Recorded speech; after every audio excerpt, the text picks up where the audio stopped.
સુરતની કાપોદ્રા પોલીસે gas service દુકાનની આડમાં ચાલતા ગેસના બોટલોમાંથી બીજા બોટલમાં ગેસ રિફિલિંગ તથા મોટા પાયે ગેસના બાટલીઓનો સંગ્રહ કરનારને ઝડપી પાડ્યો હતો। કાપોદ્રા પોલીસ મથકનો સ્ટાફ પેટ્રોલિંગમાં હતો ત્યારે બાતમીના આધારે કાપોદ્રા મોહનબાગ ગેસ સર્વિસ દુકાનની આડમાં ગેસના બાટલામાંથી બીજા બાટલામાં ગેસ રિફિલિંગ તથા મોટા પાયે ગેસના બાટલાઓનો સંગ્રહ કરી રાખી લોકોનું જાનમાલનું નુકસાન થાય તે પ્રમાણે કૃત્ય કરતા બે દુકાનદારોને ગેસના બાટલા તથા રિફિલિંગના સામાન મળી 57,000થી વધુની મત્તા સાથે કનૈયાલાલ જગદીશ ખટીક અને ઈશ્વરલાલ બાબુભાઈ પુરોહિતને ઝડપી પાડી કાયદેસરની કાર્યવાહી હાથ ધરી હતી।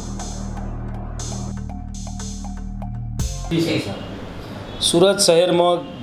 ગેસ સર્વિસ સેન્ટરની આડમાં મોટા ગેસના બાટલામાંથી અન્ય બાટલામાં રિફિલિંગ કરવાની પ્રવૃત્તિઓ શોધી કાઢવા માટે અને આગના બનાવ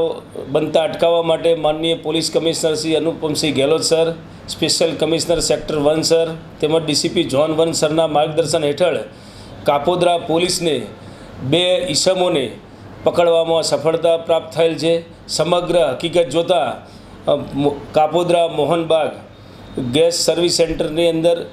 આલિશાન ચેમ્બર્સમાં તેમજ કાકડિયા ચેમ્બર્સમાં એમ 2 જગ્યાએ 2 ઈસમો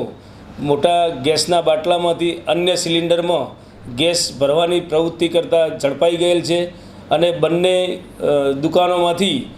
કુલ 36 નંગ નાના મોટા બાટલાઓ તેમજ ગેસ ફિલિંગની પાઇપ તેમજ ઇલેક્ટ્રિક વેઇટ સ્કેલ તથા ગેસ ભરવાના વાલ